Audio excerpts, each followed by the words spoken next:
You may ask, and rightly so, why I chose this Gospel for the Feast of St. Thomas. We just finished the Christmas season. I chose it firstly because today is a Dominican feast.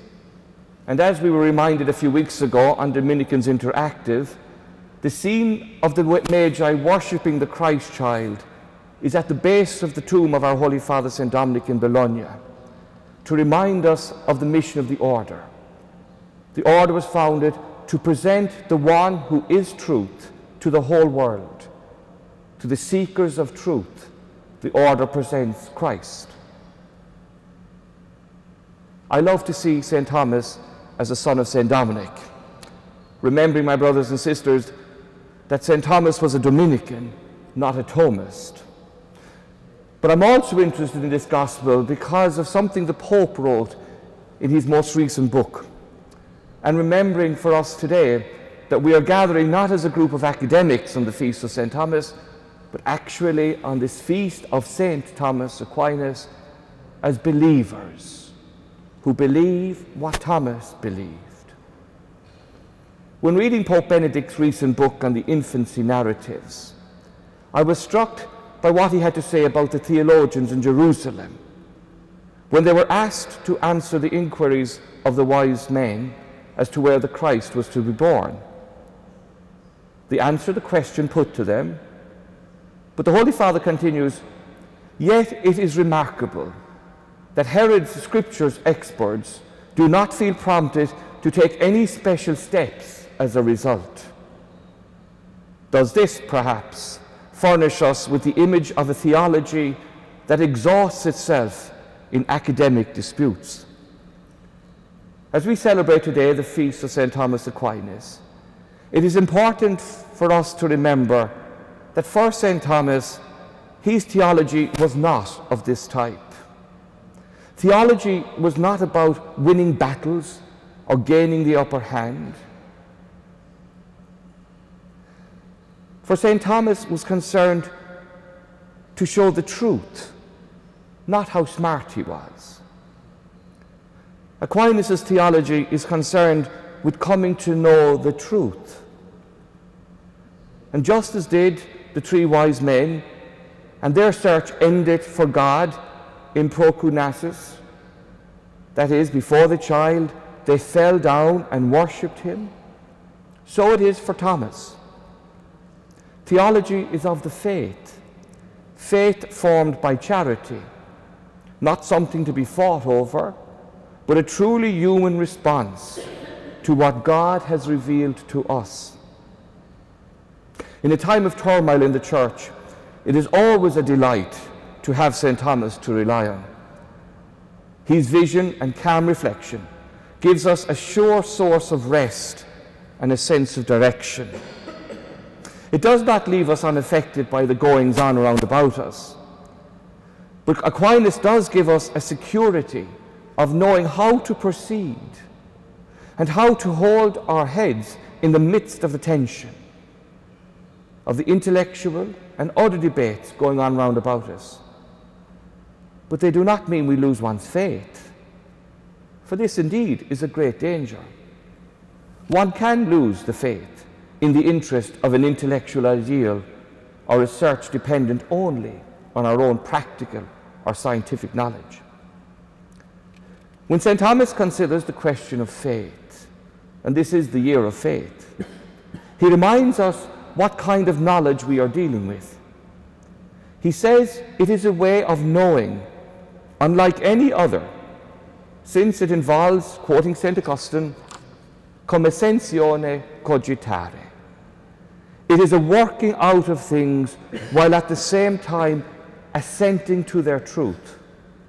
It is a mulling over, a thinking, a cogitare, that which we are assenting to, since it has been revealed to us by God, who is veritas prima.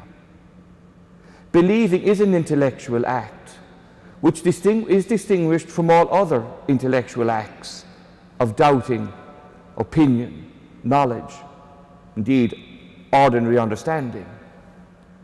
And it is distinguished by the fact that we give assent and we are thinking at the same time, that they both are present simultaneously and to some extent in equal measure.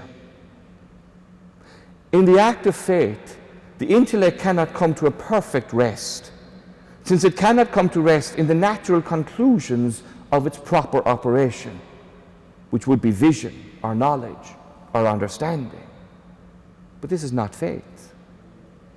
So this inquietas continues all our lives here on earth as we wrestle with our act of believing. Our believing in faith takes a great humility, but remembering the humility of the believer is always stronger than the arguments of the expert. Therefore, in faith, we don't seek the perfect peace of full historical or scientific knowledge, since we are being called to a higher form of knowledge and understanding, one that leads us to rest in the truth. If we arrive at this firmness of understanding about God or the things of God, indeed, we should then begin to worry, because then maybe we have minimized God to our own way of thinking, or we have shrunken God to such an extent that we are comfortable with him. Therefore, just like Herod's experts, we stay in Jerusalem and fight about our own ideas, and we don't continue on our journey to Bethlehem to find the Christ child, the truth incarnate. We can involve ourselves in our disputes and not lead those to whom we have been sent on our journey and their journey of discovery. We become then the measure of what we believe and are willing to give our assent to. The faith becomes not a journey, but an isolated island of my own making. My thinking becomes insular rather than open to the greatness of the divinity.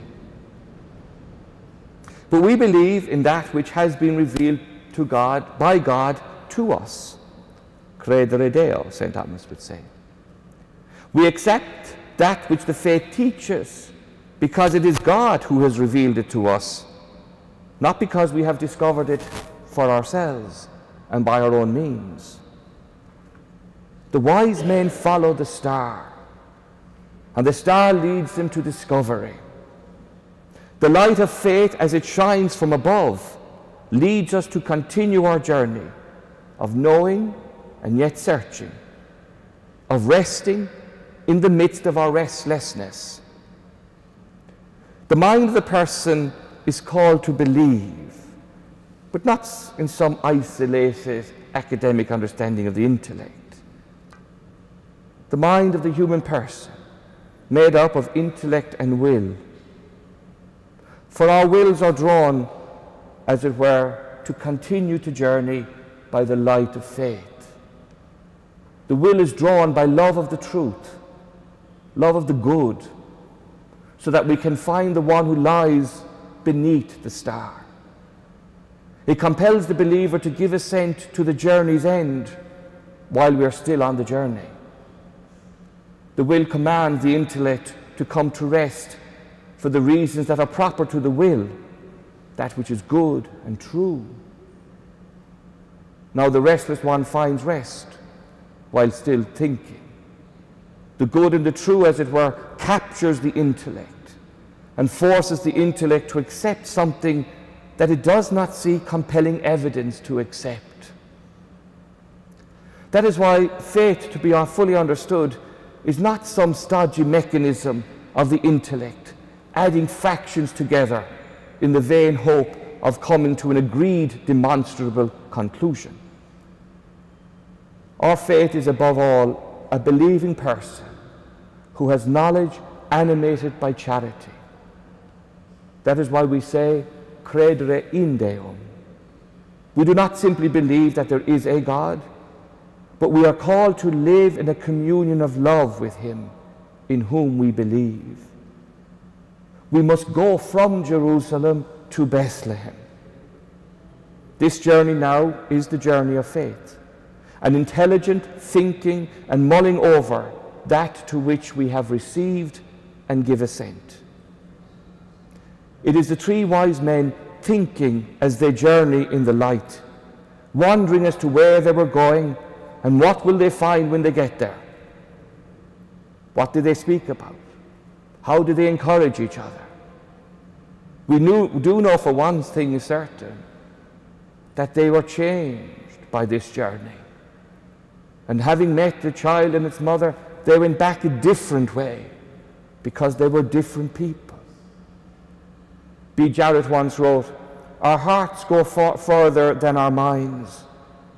Our love already lays hold of that God of whom we can form but a limited conception." It is the saint in St. Thomas which teaches us more about the faith than maybe the great thinker. Thomas doesn't stop in Jerusalem, in academia, but on this feast to remember that the whole of his life he had one desire, not to know things about God, but to know God. To know him fully as he could in this life through faith infused with love, but ultimately to see him and to know him and to love him in the fullness of heaven. On this, the feast of St. Thomas Aquinas, during this year of faith, let us not confuse our faith with disputes and arguments, the church with factions, theology with apologetics or opinion, but let us give our assent to the real journey of faith, a restful searching that causes us even here on earth to fall down and prostrate ourselves before the truth incarnate, Jesus, Son of God and Son of Mary. In your light, God, we see light. And that is how we walk in faith, in light. And our prayer this day on the Feast of St. Thomas during this year of faith is that we here may continue to walk in the light of faith, thinking, wondering, discussing, arguing, but always remembering, ultimately rejoicing and giving assent to the truth, who is Jesus, fully God and fully human.